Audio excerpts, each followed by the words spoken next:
There is growing speculation that former FBI Director James Comey could find himself in hot water legally following the release of DOJ Inspector General Michael Horowitz's report on the FBI's handling of the Hillary Clinton email investigation. The document is set to be released on Thursday of this week. Reportedly uses the word insubordinate to describe James Comey's behavior during his time at the FBI. Here's President Trump's attorney Rudy Giuliani just yesterday. First thing we're going to get is a report from Inspector General Horowitz on Comey's handling of Hillary, which I think is going to be very, very critical, as it should be. Comey really has a chance of being prosecuted as a result of it, but we'll see. Comey has previously defended his handling of the email probe by saying he made the best decisions possible given the situation. Let's bring in Alan Dershowitz, Harvard Law Professor Emeritus and author of the book, The Case Against Impeaching Trump.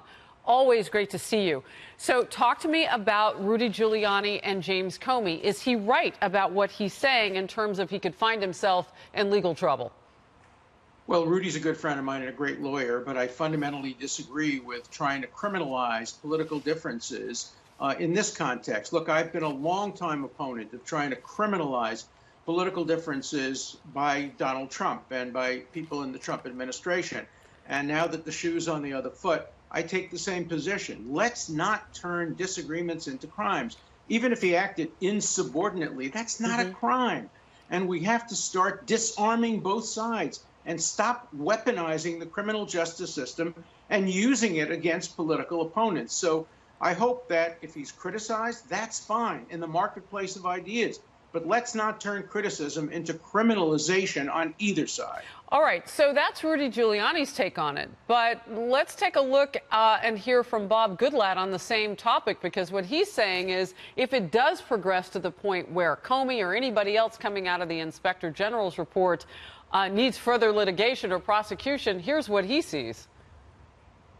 I think, and many others in the Congress continue to think, that we need to have an independent special counsel, separate and apart from the work that Mr. Mueller is doing, to handle these potential criminal referrals and to look into this matter for the possibility of finding further matters beyond what the Inspector General does. So, Alan, what I hear the Congressman Goodlatte saying there is, you know, let's have somebody who can take a look at this so that you can see whether or not it's simply politics. Well, that's what the Inspector General is doing. But, you know, I don't think two wrongs make a right. I think it was wrong to appoint a special counsel to investigate Trump. I think it's equally wrong to appoint a special counsel to investigate Comey. You know, everybody thinks that special counsel... Even though we know he's leaked information, we know some of the things that James Comey has done. And by the way, politically, he's not making either side of the political aisle happy.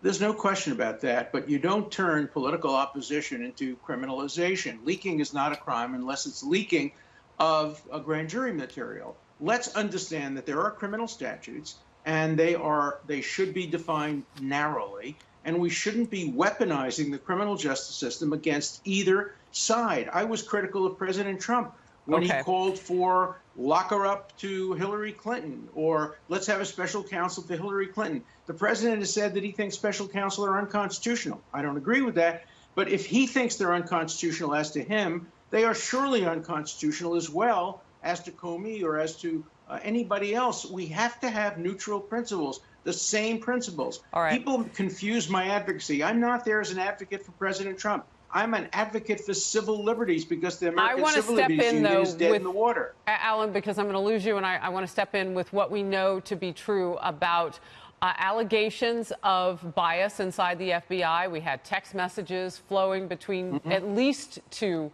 employees that we know about who were having an affair, who would like to press against this president. And was there bias inside the FBI? I mean, the Inspector General is looking at a whole lot here.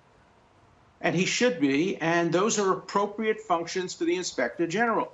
To me, having an honest Inspector General, and we have one, obviates the need for special counsel. He should be looking into this, and he will make a report. And if there's signs of bias that come out of this, we know that he can't prosecute. So if there's signs of bias... He can't prosecute, but he could recommend prosecution, but he has to show that there's an actual crime committed, and that crime would be prosecuted whether it was done by a Democrat, a Republican, or an independent. We have to have one standard of justice for all, and we have to use the criminal law only as a last resort when there's clear evidence beyond a reasonable doubt that an existing statutory crime has been committed. I don't think that standard has been met for anybody so far involved in this whole disaster. All right. Well, we will all be waiting for that IG report to come out to tell us exactly ahead of a Senate hearing as well. So we're going to learn a whole lot later this week. Alan Dershowitz, thank you for being on the program. Appreciate your time. Thank you so much.